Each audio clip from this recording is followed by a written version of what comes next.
Okay, so what would you learn from this experiment?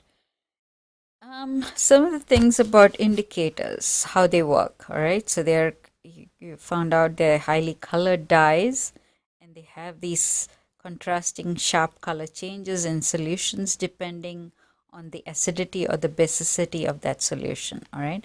So this makes them very useful as visual aids to indicate when the acid and base are neutralized, all right? When you're doing these acid-base titrations, all right? Because that sharp color change will indicate the end point or the neutralization point of the acid base reaction. So, in a real world situation, you can use an indicator like a litmus or a pH paper to test the acidity or alkalinity, the basicity of soil samples in your garden, for example, or if you are on a certain diet and you need to test the pH of your urine every day to see if you're on track, then a quick test with a pH paper is an easy way to find that out. Okay.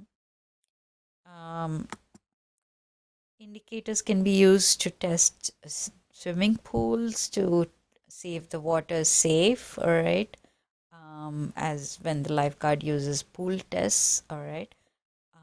pH measurements can be used when determining whether it's the right conditions for the fish to grow in, like in your fish tank, all right.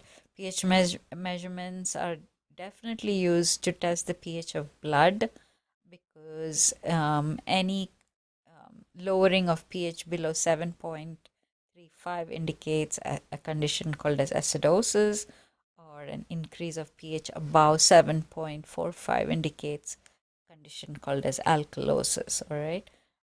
So this pH monitoring can tell you about the biological processes, whether the enzymes are functioning properly, if there's an infection, bacterial activity. Um, pH testing is important for your aquarium so that you have happy fishes.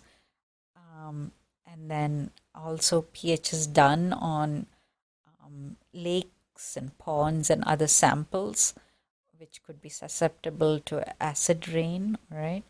pH testing is all done quite frequently on foods, especially soda or cleaners or shampoos, in order to make them pH balanced. Okay, and that's it.